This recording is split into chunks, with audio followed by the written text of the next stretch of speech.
Hi guys, we're going to look at the adult stage today and just talk about that just a little bit.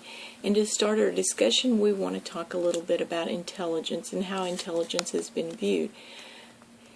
Historically, psychologists viewed intelligence as just a single entity. And Charles Spearman referred to that as G, or general intelligence. And for the first half of the 20th century, psychologists believed that intelligence rose steadily during childhood. It peaked during adolescence, and then it started a slow but steady decline. And that's kind of a scary thought when you're my age. So I'm excited to know that the more recent researchers believe that this decline in intelligence is not necessarily something that's inevitable, that it can in fact not happen until about age 80. And at that point we start to see some age-related average declines. That's just kind of a sad fact of life. And that doesn't mean that they will necessarily be a quick decline, but there's going to be some changes in intellectual ability. This new belief is based on some research. Nancy Bailey and Melita Olden found that the IQ scores of Terman's gifted individuals actually increased between the ages of 20 and 50. And a follow-up study that Bailey did found that the typical person at age 36 had improved on tests of vocabulary comprehension and information. And that kind of makes sense because you're going to be exposed to more vocabulary as an adult than you would have been in childhood. Of course, that vocabulary is not going to expand as quickly as it did in early childhood. Let's talk a little bit about Terman's study. If you're not familiar with that, he did one of the longest running longitudinal studies that's ever been done, and he studied gifted individuals. And he started when they were very young, and in early 1900s, like 1923 or something. And he actually studied these individuals.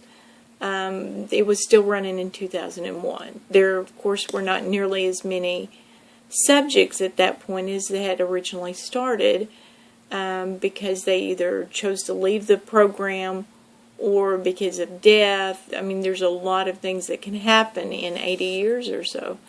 So what we learned from that study is that long-term studies have some drawbacks, even though you're studying the same people, and so you're actually seeing what would happen with that person over time.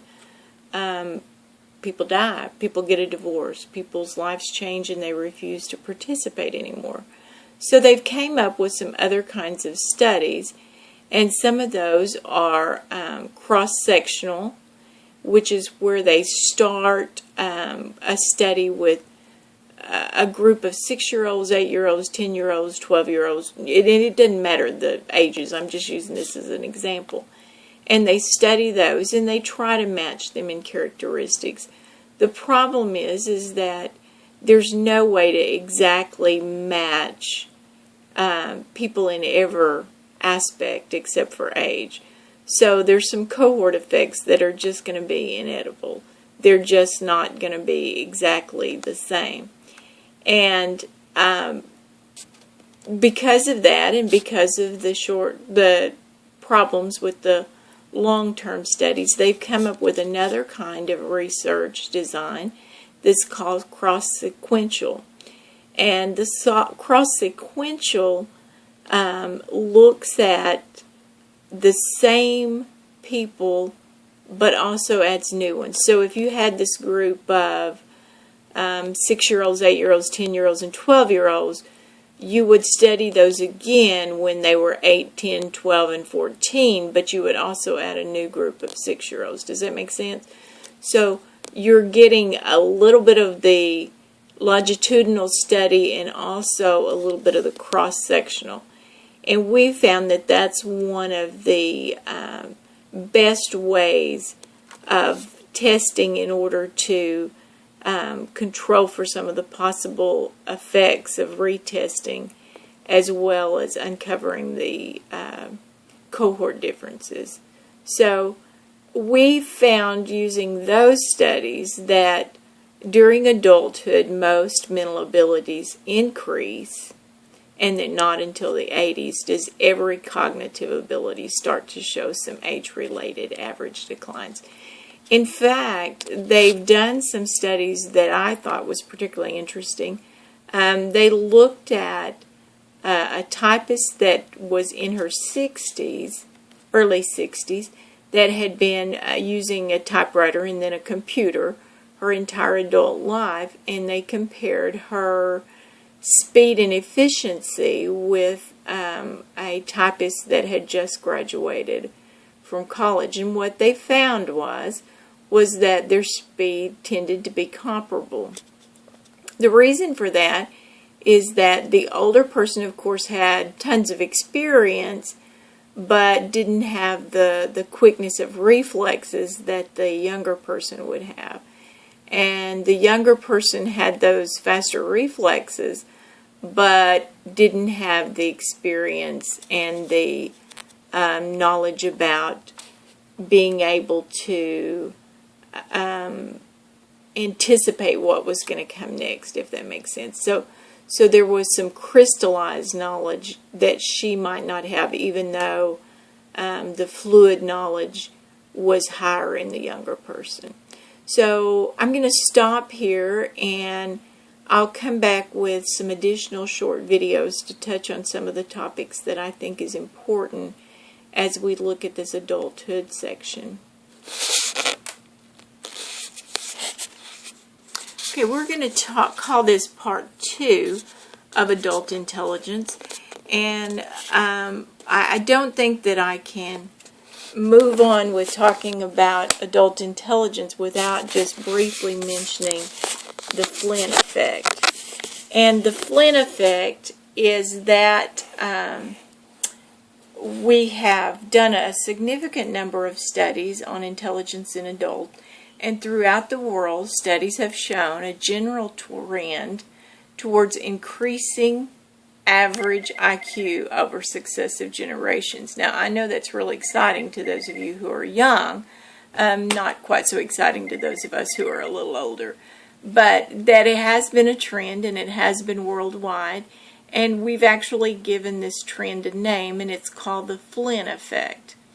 And because of the Flynn effect, we've learned that IQ tests need to be renormed about every 15 years. And if you don't know what that means, IQ tests are, they give them to a lot of people, and they see how the average person performs at a particular age.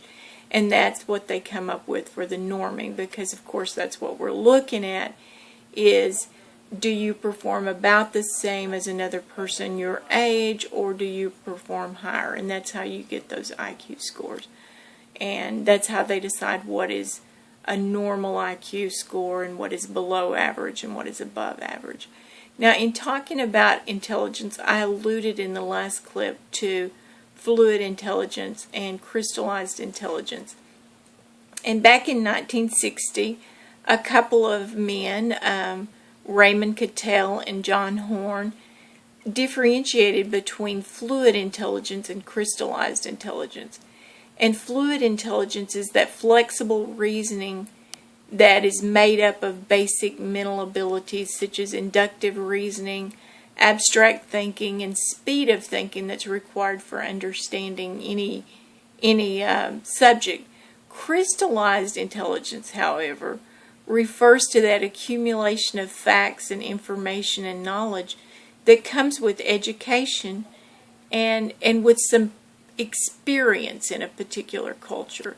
So fluid intelligence declines during adulthood, and of course this decline is temporarily masked by an increase in crystallized intelligence. So the thing that older people have more wisdom, that probably was about on track.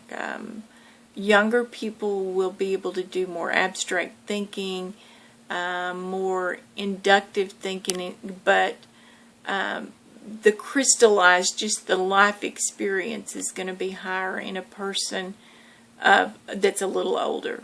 Robert Sternberg has proposed that intelligence is actually composed of 3 different parts: an analytical part, or an academic aspect that consists of the mental processes that foster efficient learning, remembering, and thinking. And then a creative aspect involving the capacity to be flexible and innovative when dealing with new situations. And I suspect that older people may not be quite as strong in that area. We don't tend to like change too much. And then there's a practical aspect that he believes enables the person to adapt his or her abilities to contextual demands. So the practical intelligence we find particularly useful in adulthood because of the demands of daily life that are so omnipresent, and you just, kind of have to, moment by moment, rely on your knowledge. So we have found, though, that practical intelligence is unrelated to traditional intelligence as measured by IQ test. So I tend to think that's a pretty important part of our intelligence, so I'm a little surprised that we haven't figured out a way to measure it with IQ tests, but we haven't. There is some selective gains and losses that we see in adults, and as those baby boom generation marries and divorces and launches children from the nest and approaches retirement, they tend to be rewriting the book on aging. And that's a good thing for those of us coming up, in particular the part about the aging of the mind. I talked about in the last clip that was once viewed as a steady decline that was just going to happen. There was nothing you could do about it. And now aging is clearly seen as more of an ongoing process of maturation that encompasses growth as well as decline. So there's going to be some peaks as well as probably a few more valleys. Some cognitive functions peak during adolescence and others peak during early adulthood, and still others like judgment and wisdom, those 2 are kind of important, and those continue to improve even as short-term memory declines and processing speed declines, and some of the other fluid aspects of intelligence begin to decline. When I was in my early 20s, you could ask me pretty much any phone number that I had ever called once, and I could recite it from memory. And most days now, I'm really lucky if I can remember the phone numbers that I call every day. So some of that does happen. It tends to be very traumatic if you were a person who had not depended on lists and reminders in your youth. But I'm just depending on that judgment and wisdom to carry me through. We'll see how that works out for me. But there is evidence that continues to mount that the adult mind continuously refines its way of doing things, and in part to compensate for other losses, inefficiency. So the brain is we've decided that the plasticity that we talked about early in the book, it's almost infinitely plastic, and it contains many more neurons with a lot more potential connections between them than we can use. And so from birth to adulthood, the brain triples its weight, and at the same time, vast numbers of neurons die. And the solution to what is seemingly a developmental paradox is that the surviving cells under the influence of environmental cells dies, and then its neighbors add dendrites. And so that brain cell takes over that work of that connection. And so brain cells tend to develop increasingly elaborate dendritic networks that facilitate communication. So when one cell dies, its neighbors add a few more dendrites and take over the work of that lost cell. And we've seen that a lot in people who have had some kind of brain damage. So repeated mental activity forges the most direct routes, and it drives the brain to become more efficient and more versatile. And with its ability to adapt as new information comes in, the mind has a built-in capacity for self-improvement throughout life. And that's really positive news for some of us that are a little older. And once those mental abilities are fully developed, the mind functions with increasingly efficient storage, like maybe like a computer program that can debug itself, if you will. And so there's a lot of hope that with the time, if you're not aware, most of us are going to live a lot longer than was expected for a person even 20 or 30 years ago. And we all know that by anyone who was born after about 2006, for those females, most of them will live to be about 100 years old. I think the statistic says 1 in 3. So what we're looking at now is the quality of life that they're going to have. So as we continue to use our brain as much as possible while we're getting older, that will hopefully allow them to have a much greater quality of life as they get older. And of course then we have to look at the physical aspect of it, not just the mental aspect. Are they going to keep their body healthy as well as their brain, or are they going to be very unhealthy people who just live a long time?